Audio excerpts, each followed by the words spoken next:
पुढच्या बातमीकडे अशोक पाटील यांना पोलिसांकडून धक्काबुक्की झाली घटना आहे बघा। अशोक पाटील हे शिंदे गटाचे माजी आमदार आहेत। महायुतीचे उमेदवार मिहिर कोटेचा यांचा उमेदवारी अर्ज दाखल करण्यासाठी ते आले होते। शिंदे गटाचे माजी आमदार अशोक पाटील यांना पोलिसांकडून धक्काबुक्की करण्यात आलेली आहे। बघतो मुंबईतली घटना आहे। अशोक पाटील हे मिहिर कोटेचा यांच्यासोबत निवडणूक निर्णय अधिकाऱ्यांच्या कार्यालयात जात असताना ही घटना घडली। काही जणांना अडवण्यात आल्याने काही वेळ गोंधळ देखील निर्माण झाला होता। अशोक पाटील हे शिंदे गटाचे माजी आमदार आहेत। आपण बघतो कशा प्रकारे गोंधळ झालेला आहे त्याची दृश्य आहे ती। पोलिसांकडून धक्काबुक्की करण्यात आल्याचा आरोप होतोय। महायुतीचे उमेदवार मिहिर कोटेचा यांचा उमेदवारी अर्ज दाखल करण्यासाठी आलेल्या शिंदे गटाचे माजी आमदार अशोक पाटील यांना पोलिसांकडून धक्काबुक्की करण्यात आली।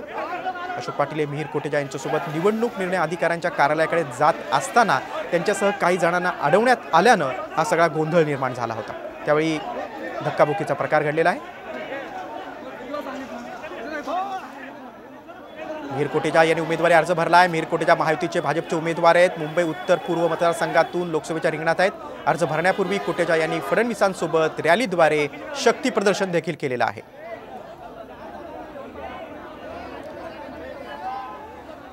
आणि या दोन्ही बातम्यांसंदर्भात आपण अधिक माहिती घेऊया। आमचे प्रतिनिधी मयूर राणे आपल्या सोबत आहेत। मयूर, आपण बघतोय की एकीकडे अर्ज भरलाय मात्र तत्पूर्वी हा गोंधळ देखील पाहायला मिळतोय आणि पोलिसांबरोबर धक्काबुक्की झालेली आहे।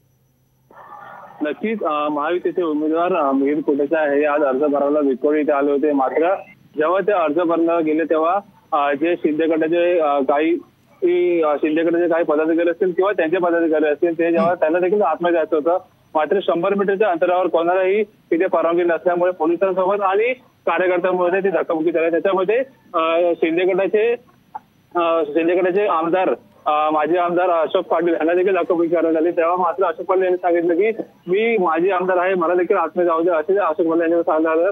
त्यानंतर अशोक पाटील यांना तिथे आतमध्ये सोडण्यात आलं आहे। निश्चित म्हणजे तुम्ही सविस्तर माहिती दिलीत त्याबद्दल धन्यवाद।